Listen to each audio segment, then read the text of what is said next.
새끼야, 네 마누라 일 아니라고 그렇게 얘기하지 마. 그 뒤에 있는 여자 네 마누라 아니냐? 이게 뭔 일이냐? 유조숙녀인 네 와이프가.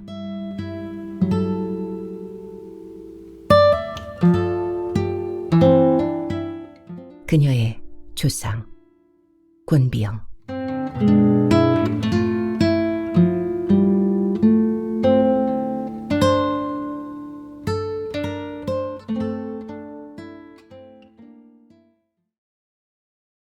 처음부터 그 일에 끼어들 생각은 아니었다. 하지만 인생은 언제나 생각했던 대로 펼쳐지지 않았다. 성실하게 최선을 다해 살자는 나의 인생과는 비교적 건실하고 평온한 일상을 마련해주는 듯 했으나 비탈길이 시작되자 나의 의지와는 상관없이 무너져 내리기 시작했다. 마치 숨어있던 복병이 불쑥 튀어나와 뒷덜미를 낚아채듯 그렇게 모든 일은 감당할 수 없을 만큼 엉망이 되었다. 결국 나이 45에 실직자가 됐고 그래서 내 인생은 미래를 이야기할 수 없는 지경에까지 이르렀다. 무엇을 하든 결과는 만족스럽지 못했고 나는 한동안 물속에 빠진 듯 허우적거렸다. 그러다 다시 무슨 일이라도 해야겠다고 생각하던 차에 그 일이 걸려든 것이다. 감색 원피스를 입고 파마머리를 한 여자가 내 앞을 지나가자 나는 그녀를 뒤따랐다. 그녀에게서는 고급 향수 냄새가 났다. 나는 안경을 고쳤었다. 조금 더 선명해진 세상이 눈앞에 펼쳐졌다. 상수가 내밀던 사진 속의 여자가 분명했다. 나는 모자를 눌렀었다. 하이힐을 신고 약간 뒤뚱거리는 걸음을 걷던 여자는 한 건물로 들어갔다. 나도 따라 들어갔다. 여자는 엘리베이터 앞에서 멈추었다. 동그스름한 얼굴에 보글보글한 파마머리를 한 어디서나 볼 수 있을 듯한 40대 중년 여인. 특별히 예쁘다거나 날씬하지도 않은 혹은 매력적이지도 않은 그저 그런 여자. 오히려 정직하고 건강하며 생활력이 강해 보이는 인상의 여자였다. 미친놈. 나는 상수의 얼굴을 떠올리며 혼자 중얼거렸다. 저엄한 채에서 남자가 다가오며 여자에게 손을 흔들었다. 엘리베이터 앞에 선 여자가 다가온 남자의 손을 잡고 가볍게 흔들었다. 생글생글 웃는 얼굴에 살짝 패는 보조개가 귀여웠다. 남자도 반가운 표정으로 여자의 손을 마주잡았다. 나는 어깨에 맨 카메라를 만지작거렸다. 긴장을 해서인지 가슴이 쿵덕쿵덕 뛰었다. 마치 아내 수연이를 처음 만나던 때처럼. 그러나 이번 경우는 수연이를 만날 때처럼 뛰어서는 안 되는 일이었다. 내가 할 일은 감정을 소모할 일이 아니기 때문이다. 나는 그녀가 눈치채지 못하게 적당한 거리를 두고 뒤따랐다. 남자는 엘리베이터가 멈추자 얼른 여자의 손을 잡고 탔다. 나도 그들의 시선을 피한 채 모자를 눌러쓰고 탔다. 8층에서 여자와 남자는 내렸다. 나도 따라 내렸다. 나는 그들이 들어서는 음식점 상호를 흘낏 보고는 그 자리를 지나쳤다. 그냥 우연히 지나친 타인들처럼. 나는 할 일 없이 8층 식당가를 한 바퀴 돌았다. 무얼 먹을지 고민하는 남자처럼 이곳저곳 기웃거렸다. 한식집에는 중년 여인이 오글오글했다. 여자들은 말을 못해 안달이 난 것처럼 끊임없이 떠들고 웃어댔다. 그런 모습에 멀미가 날 것 같았다. 중국집에서는 고소한 자장면 냄새가 났다. 후루룩 후루룩 소리도 들렸다. 시커먼 자장을 묻힌 꼬마가 혀로 입 주위를 핥았다. 어린 시절 처음으로 자장면 먹던 때를 생각하니 입안에 침이 절로 고였다. 이리저리 서성거리다가 나는 마침내 그들이 들어간 레스토랑으로 들어섰다. 몰디브. 푸르고 맑은 바다가 출렁거렸다. 아내가 가고 싶어하는 바다였다. 아, 몰디브 가고 싶어. 그 말을 할 때 아내는 꿈꾸는 소녀 같았다. 아내는 현실감이 없는 여자다. 늘 몽상에 빠져 사는 여자. 아내는 저 자신의 외모가 아주 특별하다고 생각하는 여자다. 사실 이쁘긴 하다. 그렇지만 그렇게 뻑하게 예쁘지는 않다. 문제는 거기 있었다. 실제 제 인물을 과대평가하여서 아내는 불행한 여자가 되었다. 나는 그녀를 만나서 불행한 남자가 되었다. 하지만 아내와 나는 이혼도 하지 않고 아직 잘 살고 있다. 아내가 노래하는 그 바다에 아내는 갈 수 없을 것이다. 내가 아내에게 줄 돈이 없으니까. 하지만 아내는 갈 궁리를 하고 있을지도 모른다. 어쩜 간간히 알바를 하는 것이 딸의 학비를 보태려는 이유 말고도 다른 이유가 있을지 모른다. 한 집에 살기는 하두에 가능한 한 서로 말을 섞지 않는 부부. 이미 남남처럼 돼버린 아내는 요즘 눈빛도 섞지 않았다. 하긴 말도 안 섞는데 눈빛이야 말해 무엇하랴. 나는 그런 아내에 대해서 늘 서운했다. 하지만 그걸 말로 표현하지는 않았다. 나는 바다가 보이는 쪽으로 자리를 잡았다. 그가 보이는 것은 물론 그와 함께 앉은 여자의 등도 보였다. 여자의 얼굴이 보이지는 않지만 여자도 행복한 표정을 짓고 있을 것이다. 남자의 표정이 그 거울이므로. 남자는 허허 웃으며 간간히 고개를 썰었다. 그리고 입안 가득 고기를 넣고 꼭꼭 씹었다. 은은한 조명이 비치는 한쪽 벽면에 몰디브 바다가 출렁거렸다. 둘은 몰디브를 배경으로 한 폭의 풍경처럼 보였다. 나는 카메라를 꺼내 그 풍경을 찍었다. 여자가 셔터 소리에 놀라 뒤를 돌아보았다. 동글동글한 인상이 성실해 보였다. 남자가 인상을 쓰며 나를 향해 손짓했다. 각오한 바다. 나는 냉큼 일어나 남자 앞으로 다가갔다. 왜 허락도 없이 사진을 찍는 거요? 남자의 목소리는 조금 딱딱했다. 아, 죄송합니다. 바다 사진이 너무 좋아서 그만. 두 분을 찍을 생각은 아니었어요. 지울까요? 나는 고개를 숙이며 예의 바르게 행동했다. 남자가 잠시 여자를 바라보더니 너그러운 표정으로 웃어 보였다. 몰디브 바다는 여전히 푸르렀다. 테이블 위에 놓인 접시에는 적당히 먹은 음식들이 마치 정사가 끝난 침대처럼 너저분했다. 남자가 말했다. 언제 시간 낼 수 있어? 마치 정사를 끝내고 어땠어 하고 묻는 것 같았다. 글쎄요. 여자는 망설였다. 다음 주 금요일쯤 맞춰봐요. 나도 일정을 그리 잡을 테니까 바닷바람이나 좀 쐴시다. 그럼 우리 약속한 거는 언제 하죠? 여자의 목소리가 조금 흔들리는 듯했다. 뭘 약속한 걸까? 그거야 언제든 하면 되는 거고 다음 주 금요일 시간이나 만들어봐. 반말을 했다가 존대를 했다가 하는 남자의 말투가 불안한 그들의 관계처럼 느껴졌다. 여자가 한참 생각하다가 마지못해 고개를 끄덕거렸다.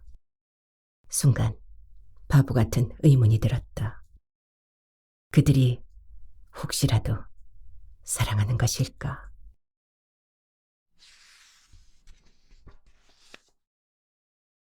아내를 처음 만났을 때 나는 마치 얼빠진 놈 같았다. 그녀의 웃음에 온몸이 녹아내린다는 것이 어떤 감정인지 알 것 같았다. 나는 기꺼이 그녀의 기사가 되었다. 그녀는 나를 왕자처럼 우러렀다.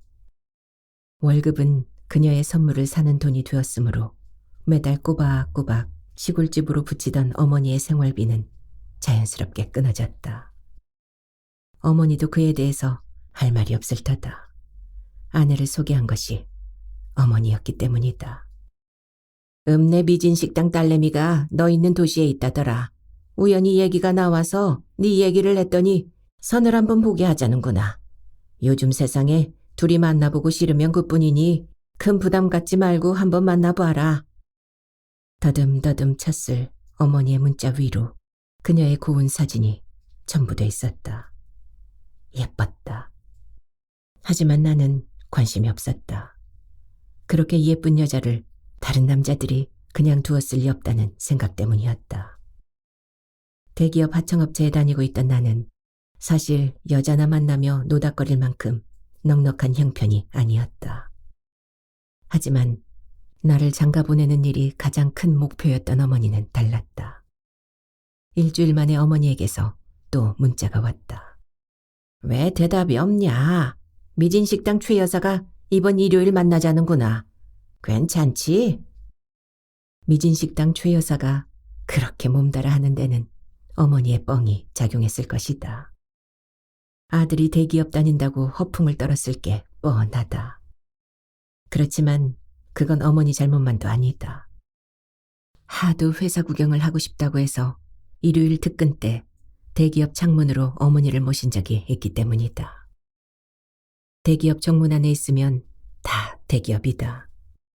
어머니의 생각은 그럴 것이다. 나 또한 굳이 하청업체에 다닌다고 어머니께 말한 적도 없었으므로 어머니의 뻥만은 아닌 것이다. 모든 어머니들이 그러하듯 어머니에게도 나는 세상에 둘도 없는 귀한 아들이었다. 커피숍에서 여자를 만났다. 나도 잔뜩 멋을 부리고 나갔다. 슬쩍 기대를 하기는 했지만 여자는 기대 이상이었다. 핸드폰으로 온 사진을 보고 당연히 보정 처리를 한 사진이려니 여겼는데 그녀는 진짜로 예뻤다. 순간 의심이 들었다. 저런 외모에 아직 애인이 없을 리 없지. 헤어졌나? 그런데 여자가 먼저 나를 아른 채 했다. 오빠를 알고 있었어요. 나? 나를 안다고요? 고등학교 다닐 때 오빠 시를 본 적이 있거든요. 시? 시? 시? 시라는 단어가 생뚱하게 느껴졌다. 당황한 건 나였다. 혼자서 마음 쏟았던 문학도의 길이 꾸불텅꾸불텅 떠올랐다. 가난한 집안의 장남이 할 수 있는 일이 아니었다. 아니, 하면 안 되는 거였다. 그래서 포기하고 공대에 갔다. 밥벌이를 한다는 것은 내가 생각한 확실한 효도 방법이었다. 현실에 착실하게 뿌리박고 살고 있던 공돌이의 꿈이 그녀의 말 한마디에 불썩 먼지를 털며 일어섰다. 네, 시민 100일장 갔을 때 오빠는 장원하고 나는 입선했어요. 그래? 그랬구나. 그녀에 대한 의문과 경계심은 눈 녹듯 사라지고 내 가슴은 쿵덕쿵덕 방망이 질치기 시작했다. 그때 오빠가 너무 멋있었거든요. 세상에 이런 이다. 그랬어? 나는 어느 사이 그녀에게 말을 놓았고 조금은 건방진 품으로 그녀를 바라보았다. 엄마가 괜찮은 총각이 있다고 선을 보라는데 알고 보니 오빠더라고요. 눈이 번쩍 띄던걸요. 나도 그랬다. 눈이 번쩍. 그런데 오빠는 아직 애인 없어요? 아님 연애에 실패했나?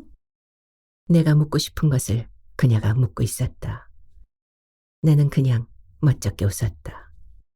공대 갔다는 소식까지는 들었는데 아깝다는 생각했었어요.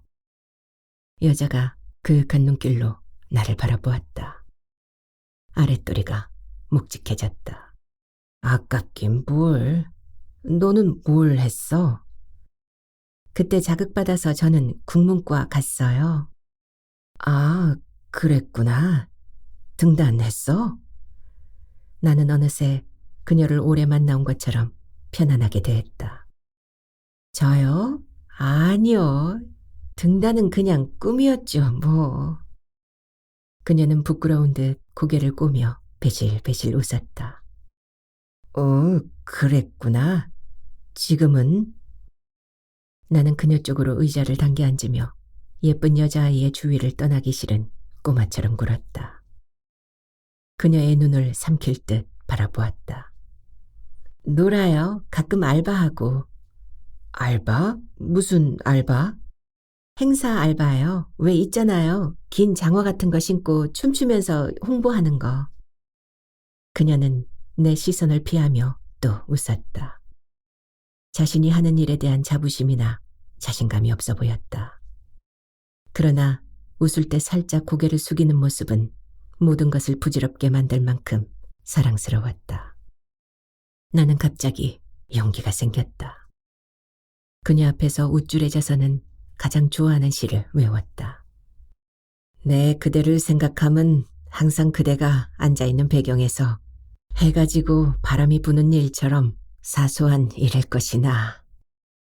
모처럼 저음으로 내뱉는 내 목소리에 여자의 눈이 바르르 떨렸다.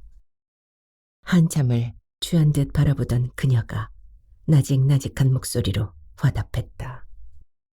언젠가 그대가 한없이 외로운 속을 헤매일 때에 오랫동안 전해오던 그 사소함으로 그대를 불러보리라. 그녀의 목소리가 달콤하기 그지없었다. 여자와 나는 서로의 눈을 바라보았다. 말이 필요 없었다. 완성의 순간이었다. 순간의 완성이었다. 알아봤어? 상수는 나를 보자마자 다그쳤다. 나는 자신 있게 고개를 끄덕였다. 그동안 그녀를 따라다니며 몰래 찍은 사진을 내밀었다. 사진을 살펴보는 상수의 눈에 불꽃이 일었다. 나는 후회하기 시작했다. 아무리 형편이 어렵다지만 친구 아내의 불륜을 캐내는 일로 돈을 벌어야 하는 현실이 부끄러웠다. 하지만 어쩔 수 없다. 무슨 일이라도 해야 하는 처지에 그 일이 우연히 걸려들었을 뿐이다. 그 일은 직업적으로 오래 할 일도 아니지 않은가. 단 일회성, 한 번만 하면 끝나는 일이야. 나는 자신을 위로했다. 상수는 진짜 대기업 직원이었다. 나는 대기업 하청업체 직원이고 그마저 잘렸으니까 상수가 더욱 대단해 보였다. 조선업계의 불황이 끝이 안 보인다는 말을 들었을 때도 남의 이야기처럼 여겼다. 내가 잘리기 전까진 실감할 수 없는 일이었다. 같은 대학을 나왔지만 상수는 아직 잘 버텨내고 있다. 대기업 직원과 하청업체 직원의 차이는 하늘과 땅만큼의 차이였다. 그것만으로도 상수와 나는 다른 부류였다. 이 인연이? 상수의 입에서 거친 욕이 터져나왔다. 나는 상수의 얼굴을 한번 쳐다보다가 한숨을 내쉬었다. 이건 사진일 뿐이야. 재수 씨 이야기도 들어봐야지. 사진은 사실 쇼킹하지도 않았다. 그저 남자를 만나 밥 먹고 이야기하고 뭐 그런 정도였다. 모텔 앞에서 찍힌 사진이 있긴 하지만 그것만으로 불륜으로 몰아갈 수는 없는 것 아닌가. 이 새끼야, 네 마누라 일 아니라고 그렇게 얘기하지 마. 이 사진 봐라. 이 앞에서 정상회담할 일이 있냐? 척하면 척이지. 혹시 알아? 모텔 건물주가 보험을 들려고 불렀는지. 이 새끼야, 사진 속 인물이 네 마누라라도 그런 소리 할 수 있어? 상수는 씩씩대며 두 주먹으로 다탁을 내리쳤다. 얼마나 세게 쳤는지 컵에 담긴 물이 울컥 쏟아졌다. 상수의 아내는 보험회사에 다닌다고 했다. 친정을 도와야 하는 처지라 일을 할 수밖에 없다던가. 상수의 월급을 축내지 않는 선에서 자신이 번 돈으로 친정을 돕는 상수의 처는 그래서 당당하다고 했다. 상수 처가 변한 건 보험회사에 나가고 난 후부터라는데 상수는 아내의 불륜을 의심하고 있는 거였다. 생각했던 것보다 실적이 좋아서 보험회사에서 여왕인가 뭔가 하는 것도 해봤다고 했다. 그건 상수도 생각지 못했던 것이었다. 사실 상수는 제 아내를 은근슬쩍 무시하는 발언을 종종 했다. 그러던 것이 군뱅이도 구르는 재주가 있다더니 라는 말로 제 아내의 능력을 가끔씩 슬쩍슬쩍 자랑하곤 했었다. 나는 그녀를 실제로 본 적은 없었다. 친구라 하지만 너무 다른 성격 때문에 친하게 지내지도 않았고 전공도 달랐다. 상수가 내민 사진에서 환하게 웃고 있는 여자를 보았을 뿐이다. 그래서 들키지 않고 사진을 찍을 수 있었던 것 같다. 그녀가 만나는 남자는 번번이 달랐다. 당연한 것이 영업을 하자면 사람을 만나야 하고 경제력이 있는 남자가 많을 것은 뻔한 일이다. 이번 일은 내가 생각하기에 상수가 과민 반응을 하는 것 같았다. 만난다는 남자가 몰디브에서 만난 남자가 아닐까 하는 생각도 했지만 남자를 만난다고 해서 불륜이라고 몰아갈 수는 없는 거였다. 사실 사진은 모텔 앞에서 남자와 이야기를 하는 장면을 찍었을 뿐 그들이 모텔로 들어가는 걸 본 건 아니었다. 이 새끼야, 찍으려면 확실한 증거를 찍어 와야지. 이게 뭐냐? 상수가 내가 찍어다 준 사진을 거칠게 내던졌다. 상수는 이제 나를 탓하고 있었다. 자존심이 확 상했지만 참아야 했다. 그는 갑이고 나는 을이니까. 상수가 씩씩대다가 한참 나를 노려보더니 휴대폰을 꾹꾹 누르기 시작했다. 야, 너 요즘 뭐하냐? 논다고? 나 좀 만나자. 누굴까? 누굴 부르는 것일까? 하지만 물어볼 수도 없다. 이미 화를 내는 상수에게서 나는 아웃된 거니까. 찌질한 새끼, 뭐 하나 똑 떨어지게 하는 게 없어. 그러니까 잘렸지. 내 앞에 떨어지는 하얀 봉투. 친구 아내를 몰래 찍은 대가다. 내가 잘린 후로 일거리를 챙겨준 친구가 상수다. 3개월 다니다 그만두긴 했지만 그래도 내 재취업도 주선해준 고마운 친구다. 그 다음 일은 그 녀석 마누라 뒤캐기였다.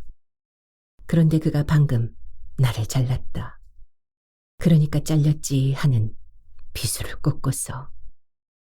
나는 구겨진 휴지처럼 고개를 푹 숙이고 앉아 손가락만 만지작거렸다. 아내는 휴대폰으로 사진 찍기를 좋아했다. 좋아하는 정도가 아니라 눈만 뜨면 하는 짓이 사진 찍기일 정도로 도가 지나쳤다.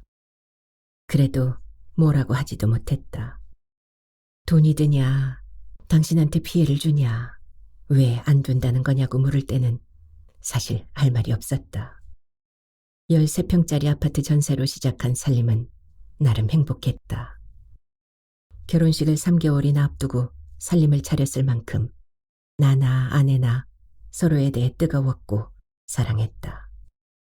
아내의 습벽에 가까운 사진 찍기를 처음엔 그러려니 했다. 요즘 모두 그러잖아. 그저 그런 자신의 외모를 뽀샵 처리해서 대단한 미인이기라도 한 것처럼 구는 여자들. 하긴 그걸로 위안 삼고 즐겁다면 우울한 현실의 돌파구가 될 수도 있잖아. 다들 나르시스가 되는 거지. 그래서 아내가 밉지 않았다. 더구나 그녀는 예쁘지 않은가. 언제부터인가 셀카봉이라는 요상한 물건을 들고 다니면서 아내는 사진 찍는 일에 더욱 열을 올렸다. 언제부터인가 라고 말을 했지만 정확히 말해서 딸아이를 유학 보낸 이후부터일 것이다. 미국에 있는 처형이 맡아준다는 조건으로 딸아이가 떠난 후부터 아내의 사진 찍기가 더 심해진 것 같았다. 너무 허전해서 그럴 거라고 생각했다. 중학교에 다니던 딸아이도 제 어미의 행동을 똑같이 따라하고 있었다. 판박이 같은 모녀는 모델이 되고 싶은 똑같은 꿈을 꾸고 있었다. 딸애가 미국으로 떠난 후 아내는 작은 방을 자물쇠로 굳게 잠가 놓았다. 그 역시 딸의 흔적이 너무 그리워서일 거라고 생각했다. 재취업한 회사에서 잘리던 날 나는 뜬금없이 아내에게 카메라를 한 대 사야겠다고 말했다. 자신의 얼굴을 셀카로 찍던 아내가 의문이 가득 담긴 눈길로 물었다. 왜? 그냥. 아내가 픽 웃었다. 나는 그런 아내의 행동에 화가 났다. 반발하듯 카메라를 샀음은 물론이다. 300만 원이 넘는 카메라를 앞에 두고 희죽거리는 나를 보고 아내가 물었다. 왜 그래요? 뭐 때문에 카메라를 사요? 시를 쓰려고? 에? 뭘 해요? 아내의 동공이 커지면서 눈이 바르르 떨렸다. 시를 쓸 거라고? 그래서 영감을 얻기 위해 사진을 찍을 거라고? 왜? 언제는 멋있다더니. 아내는 여전히 픽 웃었다. 언제부터인지 아내의 웃음에서 냉소적인 게 느껴졌다. 나는 아내에게 물었다. 그러는 당신은 왜 사진을 그리 찍어대는 거야? 돌아오는 대답이 너무도 간결했다. 당신 때문에. 그런데 그 말이 왠지 원망처럼 들렸다. 난 아무 짓도 하지 않았는데. 내가 시 쓰는 걸 멋있게 보고 좋아했던 건 저였으면서. 하지만 대놓고 그런 말을 할 수도 없었다. 회사에서 잘린 지 2년 만에 집을 팔았다. 시내에서 조금 더 멀어진 허름한 아파트였다. 곶감 빼먹듯 아파트를 팔아 남은 돈은 생활비로, 딸의 학비로 모래알처럼 빠져나가 버렸다. 아내가 몹시 우울해할 줄 알았는데 다행히 아내는 별로 달라지지 않았다. 화도 내지 않았다. 한숨을 쉬지도 않았다. 나는 아내가 현실을 잘 견디어가고 있는 것이라 믿었다. 그것이 나에 대한 기대를 거둬들였기 때문이라는 걸 미처 몰랐다. 2번이나 회사에서 잘린 일로 나는 오래도록 반항하고 있었는지 모르겠다. 그래서 나 외에는 아무것도 보이지 않았는지 모르겠다. 사실 내가 왜 그렇게 카메라를 고집하는 건지 나 자신도 잘 알 수 없었다. 뭔가에 정신을 팔기 위해 붙잡은 것이 카메라고 즉시 확인할 수 있는 피사체에 대한 매력에 빠져들었던 건 아닌가 하는 생각도 들었다. 사진에 관한 책을 사서 읽고 사진 잘 찍는 방법도 배우고 또 그것을 실습하는 일로 나는 바빴다.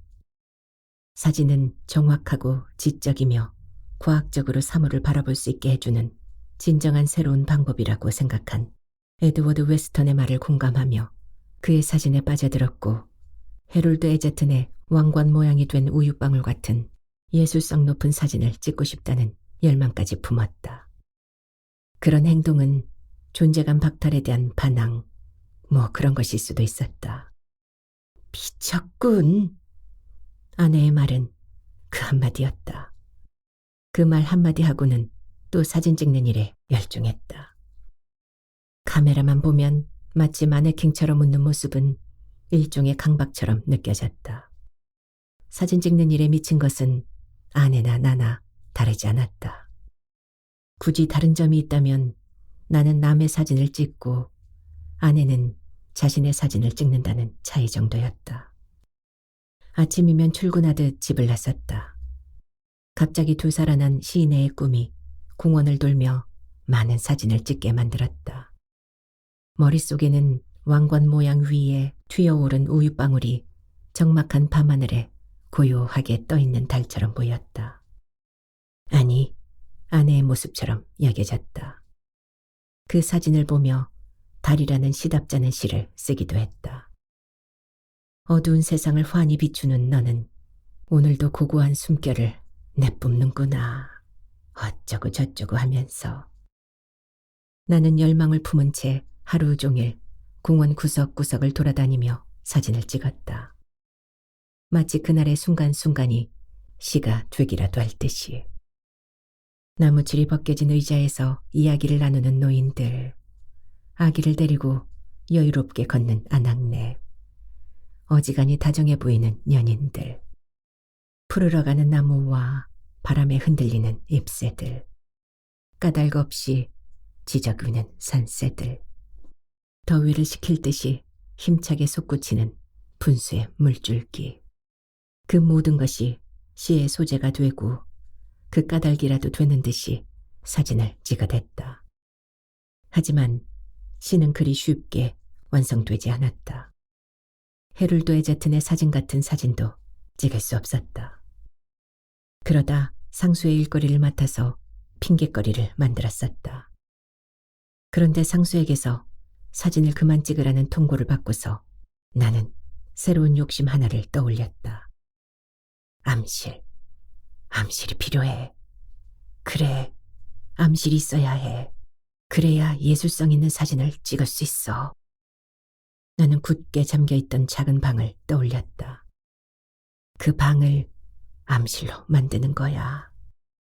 나는 또 다른 희망을 본 듯해서 기분이 좋아졌다. 심드렁한 기분이 사라져서 발걸음도 가벼웠다. 너한테 확인시킬 게 있다. 좀 보자. 상수에게서 전화가 온 건 며칠 후였다. 다짜고짜 저녁에 보자고 하는 상수의 태도가 좀 불편했다. 혹시라도 어디 취직자리 나면 알아봐달라고 부탁을 한 처지라서 마지못해 약속 장소로 나갔다. 만나는 장소가 술집이면 좋으련만 환한 알전구가 눈부신 찻집이어서 그것도 불편했다. 커피 한 잔 시켜놓고 나를 바라보는 상수의 눈빛이 수상했다. 너 혹시... 상수가 나를 바라보며 고개를 갸웃했다. 혹시 뭐? 네 와이프 뭐하냐? 상수가 나를 바라보며 한참을 뜸들이다가 불쑥 물었다. 우리 마누라? 집에서 놀고 먹는 공주잖아. 나는 어느새 아내를 빈정거리는 사내가 돼 있었다. 맞지? 아무것도 안 하지? 사진은 찍지 하루 종일. 그게 아니고 일을 한다든가 뭐 일은 무슨 간간히 알바를 하긴 하는 모양인데 말 그대로 알바지. 며칠 전에도 화장품 행사 알바했다던데. 나는 둘 다 기죽은 꼴을 보이고 싶지 않아 일부러 넉넉한 미소를 지으며 목소리 톤을 조금 높였다. 그럼 이건 뭐지? 상수가 사진 한 장을 내밀었다. 나는 사진을 들여다보았다. 상수의 아내가 어떤 남자와 모텔 앞에 서 있는 사진이었다. 내가 찍던 남자는 아니었다. 너 말고 사진 전공한 친구한테 집사람 뒤 좀 캐라고 부탁했는데 그놈이 이 사진을 찍어왔어.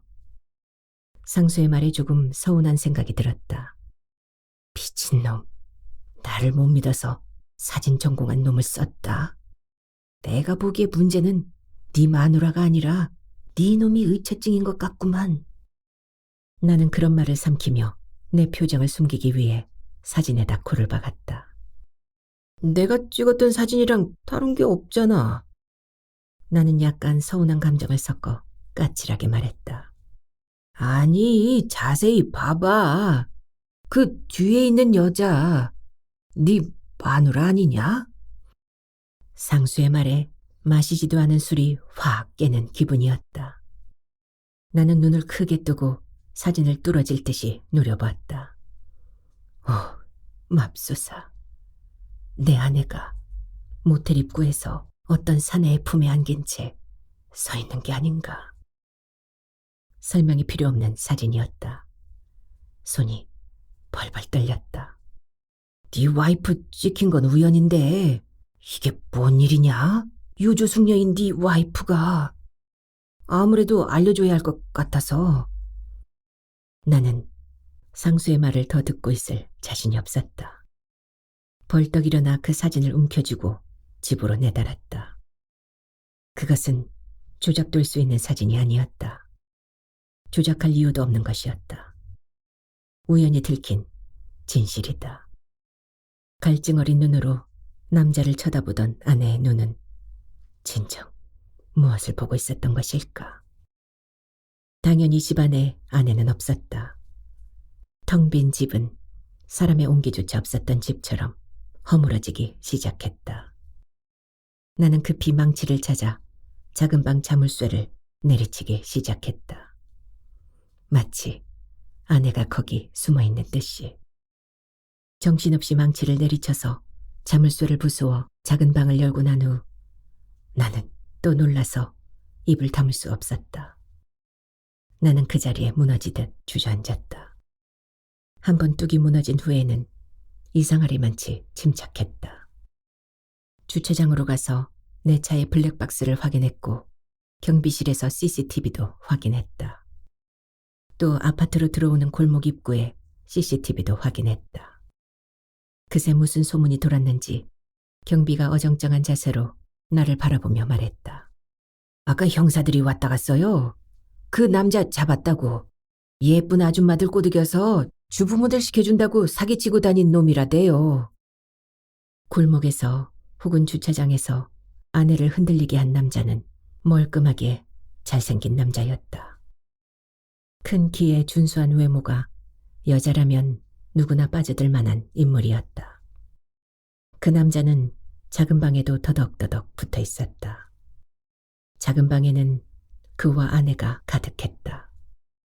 여러 가지 표정으로 웃고 있는 아내는 분명 행복한 표정이었고 에로틱했다. 그 표정은 행복의 전달자 기능도 충분했다. 얼핏 에드워드 웨스턴의 피망 넘버 30이 떠올랐다. 감추는 남녀의 에로틱 사진보다 피망 표면에 기름을 바르고 근접 촬영하여 다 드러낸 피망의 모습이 더 에로틱하다고 느꼈던 사진. 그 사진에서 받았던 충격만큼 작은 방 속의 아내는 충격적이었다. 그것이 나를 아프게 했다. 아내의 사진이 가득한 그 방은 내가 들어설 수 없는 금단의 방이었다. 딸애가 쓰던 책상에 흩어져 있는 수많은 명함과 반짝이가 붙어있는 무대용 옷도 여러 벌 있었다. 아내의 구운 미소가 눈앞에 어른거렸다. 나는 아내가 피망 넘버 30보다는 왕관 모양이 된 우유방울이기를 바랐다. 아내가 사라진 것은 불과 이틀 전 지방에 사는 언니네 다녀온다고 했었다. 종종 언니네 가는 걸 허락했다. 직업도 없는 남자를 남편이랍시고 공손히 떠받들어주는 게 고마워서 아내가 원하는 것이면 대체로 들어주는 편이었다. 그런데 이게 뭔 일인가. 폭풍 같은 바람이 지나고 나서 나는 작은 방에서 들어가 앉았다. 깊은 호흡을 하고 마음을 비웠다. 눈물이 그득한 애처로운 모습의 아내가 떠올랐다. 아내를 쉽게 용서할 수는 없지만 쉽지는 않겠지만 당장 어떤 결정을 내리지는 않기로 했다. 어쩜 용서받아야 할 사람은 나인지도 모른다. 한 가정의 가장으로서 재취업할 노력도 하지 않는 남자를 그녀는 견뎌주었다. 가장의 의무를 유기하고 빈둥빈둥 시간을 축낸 인간이 나였다. 그래서 내가 보지 못한 아내의 그늘을 덮어주고 싶었다. 갈증 어린 눈빛을 덮어주고 싶었다. 내게는 왕관 모양이 된 우유방울인 그녀.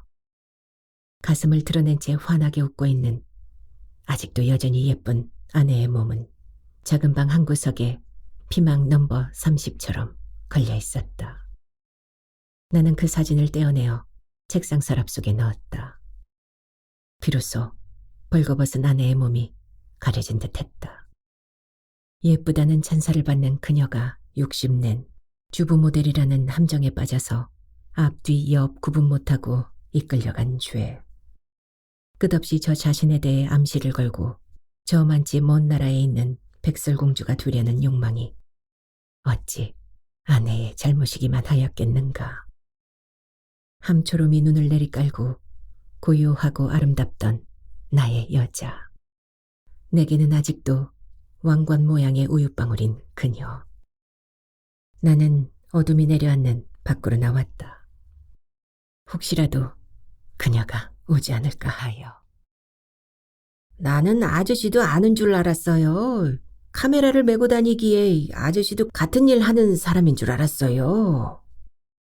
통로에서 만난 동대표 아줌마가 아는 체를 하며 신선한 마음에 말을 보탰다.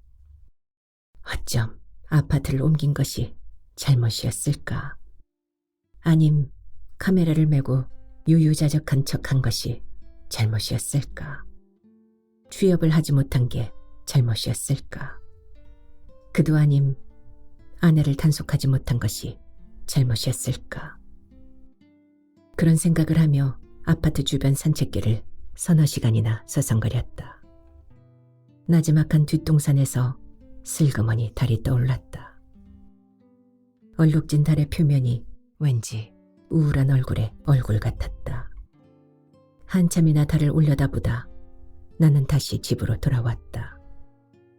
온 집안에 불을 환하게 켜두고 나는 아내의 사진을 오래도록 들여다보았다. 그녀는 아직도 여전히 웃고 있었다.